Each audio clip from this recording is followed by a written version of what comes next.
Circus Caps for Sale by Esfir Slobokina.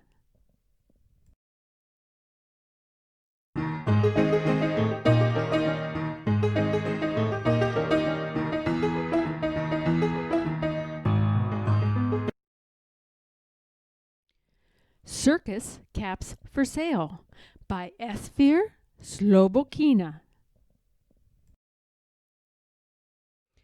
Early one morning, Pezo the peddler woke up. He jumped out of bed and began to dress. First, he put on his socks. Next, he put on his clean white shirt. Then he put on his fine black and white checked trousers. And last, he put on his fancy yellow shoes.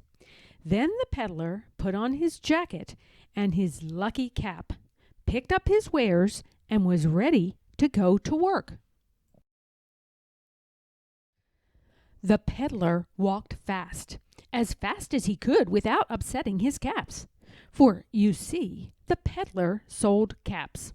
Only instead of carrying the caps in a bundle on his back, he carried them on top of his head. First, he had on his own black and white checked cap, then a bunch of gray caps, then a bunch of brown caps, then a bunch of blue caps, and on the very top, a bunch of red caps. As soon as he got to town, he began to call out, "Caps! Caps for sale! 50 cents a cap!" But the street was strangely quiet. No man stopped the peddler to try on a cap. No woman leaned out of a window to see if they were really good caps. No children ran after the peddler. There weren't even any dogs to follow him. But as he came nearer to the town square, the peddler began to hear the sounds of voices and loud music. "Of course," he thought, "it must be the county fair." Sure enough, the nearer he got, the clearer he saw that it was indeed a county fair. The Ferris wheel turned, the merry-go-round went round and round, and at the far end of the square, the peddler saw an enormous circus tent. "Caps for sale! Caps for sale!" the peddler began to call, but before he got to saying 50 cents a cap, boom! went a big drum as the circus parade came around the corner. "Oh, well," sighed the peddler, "he is bigger than I. I'll wait until he goes by." Next, a great big bass horn came into view and began to thump. "Oom-pa-pa, oom-pa-pa, oom-pa-pa-pa." "Oh, well," sighed the peddler again, "he is louder than I. I can wait until he goes by." But what came around the corner next was not just a big drum or a loud bass horn, but the whole circus band. The trumpets shrilled, the trombones blared, and the little piccolos went tweedledee-dee. The big cymbals went bong, and the tiny triangle went ping. "Oh, well," sighed the peddler for the third time, "there are so many of them, I'll just have to wait until they go by." The peddler saw the circus riders prance by on their plumed white horses. He saw the fierce lions and tigers and the chattering monkeys in their cages. He saw a truckload of trained seals and dancing dogs go by.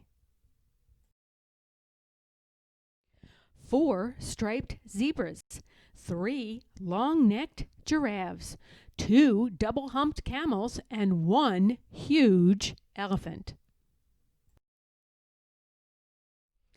It was a wonderful parade. Even the peddler thought so, until he met up with Jumbo. Jumbo was the circus elephant in the parade. He liked to perform tricks to amuse the crowd. Sometimes he would simply take some peanuts from a child's hand and put them in his mouth. Sometimes he would fill his trunk with water and pretend to give himself a shower. And sometimes he would steal a hat from a man in the crowd, try it on his rider's head, and return it to the stranger. Naturally, when Jumbo saw the peddler with his pile of caps, he reached for it with his long trunk. In a second, there was a very surprised elephant, a very amused crowd, and a very, very sad peddler. For all the red caps, blue caps, brown caps, and gray caps came flying down in every direction.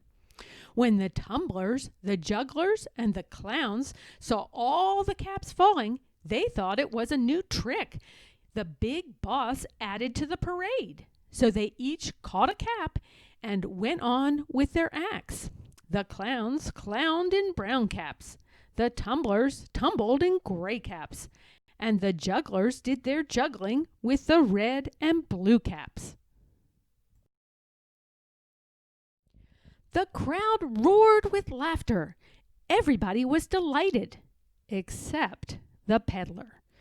Down the main street and all around the town, the parade marched with the peddler running after it, calling, "My caps! My caps! Please give me back my caps!"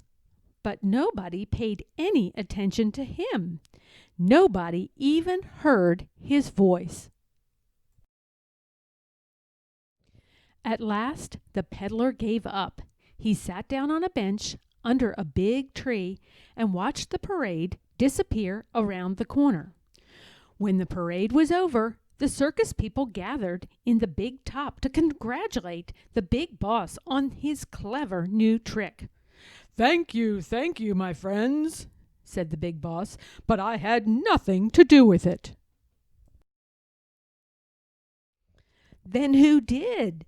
asked the jugglers. "Who did?" asked the tumblers.